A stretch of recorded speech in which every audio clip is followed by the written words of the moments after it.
Trump is ahead in the swing states. Stop the bleeding. Stop the counting.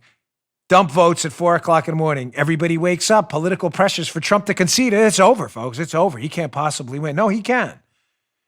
He can possibly win.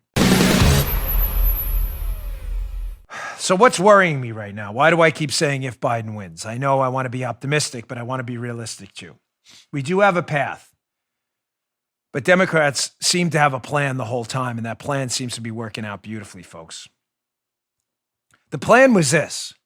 Did you notice Trump was ahead in just about every swing state that mattered? Pennsylvania, Michigan, Wisconsin, Georgia. And what happened?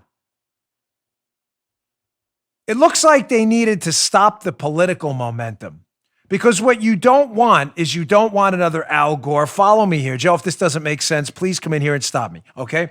You don't want another Al Gore, George Bush 2000 scenario where Democrats to this day believe Al Gore conceded too soon. Remember the recount, Florida, hanging chads? You all remember that, right? The election was in dispute all the way through December. The Democrat, Al Gore, was actually going out to give a speech to concede. The Democrats to this day think that was a huge mistake. They think it stopped the momentum. And they think if Gore would have come out and give a speech saying he believes he won, we're going to, count every vote. They only want to count Gore votes, not Bush votes, by the way. But count every vote. They believe to this day it would have shifted the media attention, put political pressure on Bush, and they could have won that race, even though they were never ahead in Florida ever. I'm just telling you what the Democrats think. You tracking me? Oh, yeah. You get me? The media attention and how you portray yourself as a winner is just as important for legal cases on votes and everything else as the actual vote count. So what did Biden do last night? Did you catch it? Biden came out before everybody went to sleep and gave a speech saying, and we're going to win Georgia, and this is great, and everything looks good, because he doesn't want to repeat what the Democrats perceive to be Gore's mistake of looking weak on election night. So their strategy now is crystal clear. Listen and listen good. Axe hand, no finger. Axe hand. Their strategy is clear. Stop the political momentum and the political bleeding, even if the vote count isn't in your favor right away, by pressuring networks not to call states. That Florida wasn't called until, 10:30, 11, was inexcusable. Stop the political bleeding so the media attention can turn to, no, Biden looks like the guy. That way, if there's a court case later, public pressure is, wrap this up. Right, Joe, as Joe always said, move on, right? Move on. Yeah. MoveOn.org. But Trump's ahead in the vote. MoveOn.org. Move on. That doesn't matter. Biden said he won. States aren't called yet. Georgia should be called. Georgia should be called right now. So should North Carolina.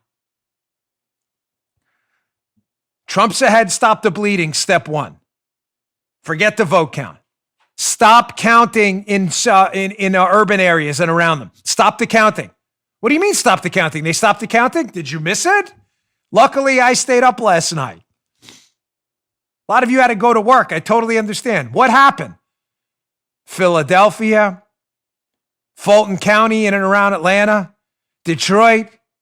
When Trump was ahead in Pennsylvania, Georgia, and Michigan, respectively, the major urban areas, they stopped counting. Stop the bleeding.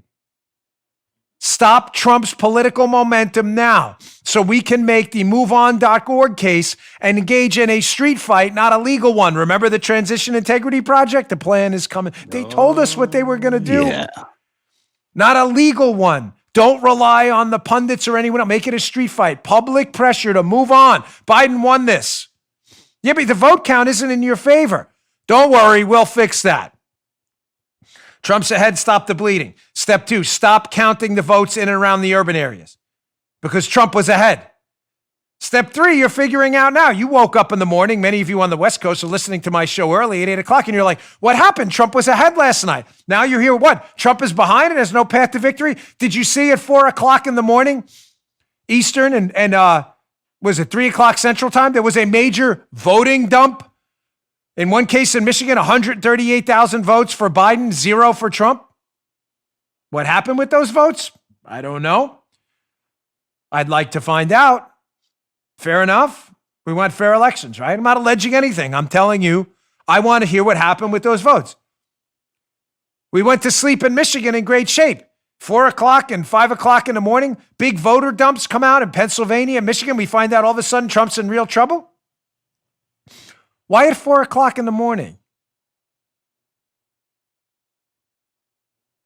You see the strategy? Trump is ahead in the swing states. Stop the bleeding. Stop the counting. Dump votes at 4 o'clock in the morning. Everybody wakes up. Political pressures for Trump to concede. It's over, folks. It's over. He can't possibly win. No, he can. He can possibly win. You just heard Dan Bongino.